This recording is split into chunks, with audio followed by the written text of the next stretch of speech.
In the heart of Cebu City on a warm October day in 1955, a baby girl was born to a formidable political couple. They named her Gwendolyn Garcia, the eldest of what would become a dynasty. Her father, Pablo Garcia, a lawyer who would later become Cebu's governor and House Deputy Speaker, and her mother, Esperanza Garcia, a respected judge, instilled in her a powerful mix of law, discipline and public service. As a young girl growing up in a household teeming with legal books and spirited debates, Gwen quickly learned that leadership was not just a dream, it was a destiny. She studied hard at St. Teresa's College and later enrolled at the University of the Philippines Diliman, earning a degree in broadcast communication. She also took up law studies, continuing the Garcia legacy of intellect and discipline. But unlike most political heirs, Gwen didn't immediately rush into the public eye. She took her time, carefully, strategically, building her skills in the private sector. Before politics, Gwen had her own empire.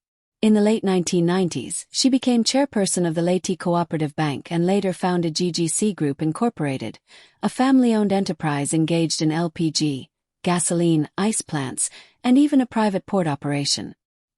Here, Gwen proved she wasn't riding on her family name. She was making one of her own. Even before holding office, she served as a consultant to the Cebu provincial government, helping restructure its financial systems. Her sharp business acumen and unshakable focus didn't go unnoticed. Then came 2004, the year she would step into the arena.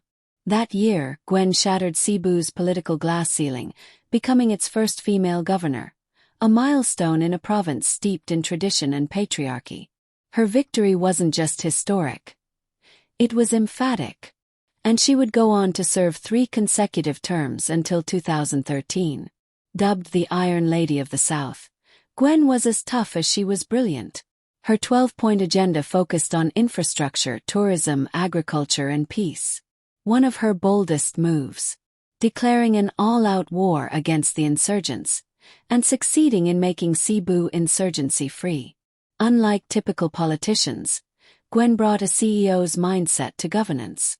She didn't just manage Cebu, she ran it like a corporation. Investments came in, tourism blossomed, roads were paved, and barangays saw development they had waited decades for. But like any bold leader, Gwen wasn't without critics or controversy. In 2012, nearing the end of her 3rd term, Gwen was suspended by the Department of the Interior and Local Government (DLG) over a graft charge concerning a land purchase deal.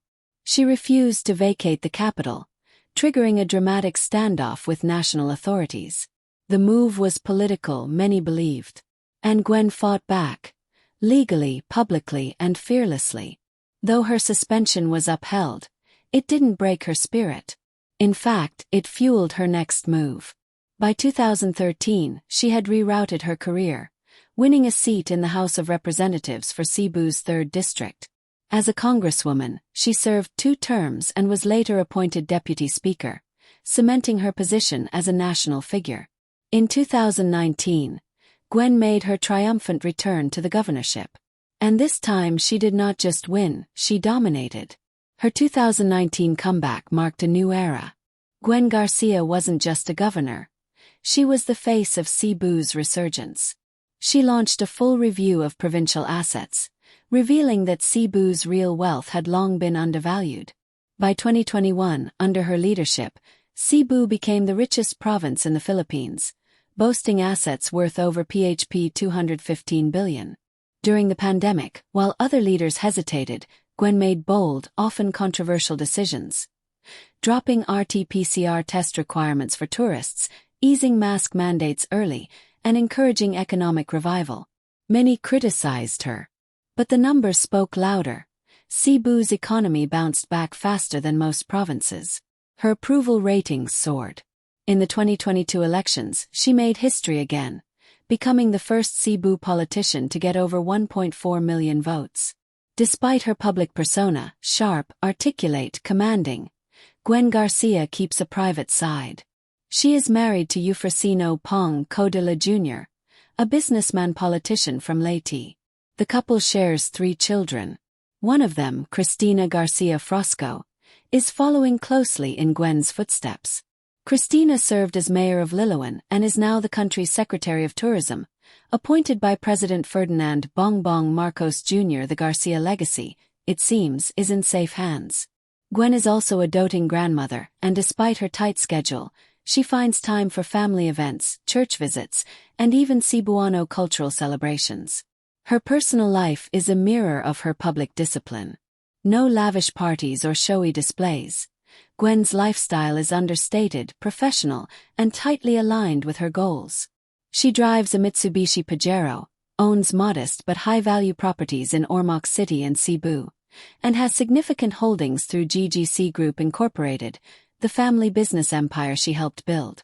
According to public documents like her Statement of Assets, Liabilities, and Net Worth, LN, Gwen Garcia's net worth from 2009 to 2012 hovered between PHP 100 to 105 million, equivalent to around $2 to 2.5 million at the time. Updated estimates now place her wealth at over $8 to 12 million, based on her business interests, property holdings, and share value. Her company owns LPG stations, a gasoline chain, ice plants, and even a port terminal. Real estate remains one of her biggest assets, with inherited properties and private purchases around Cebu. Despite this wealth, Gwen has never flaunted it. Her personal life remains rooted in simplicity, clean-cut suits, humble transport, and a no-nonsense demeanor that has become her trademark. Today, GWENDOLYN Garcia stands not just as a politician but as an institution.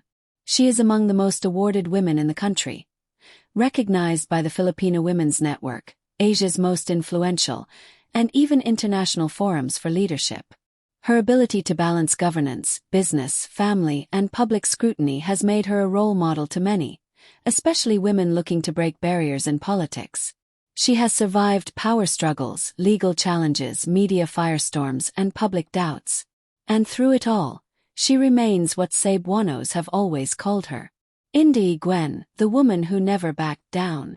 Her story is still being written. But even now, one thing is certain. Gwen Garcia is not just Cebu's governor, she is Cebu's story. From the child of political titans to the Iron Lady of Cebu, Gwen Garcia's journey has never been ordinary. She has turned challenges into stepping stones, controversies into comebacks, and vision into tangible change. And with a daughter in the national cabinet, a province at her feet, and a legacy that spans generations, Gwen Garcia's most powerful chapter may yet be ahead.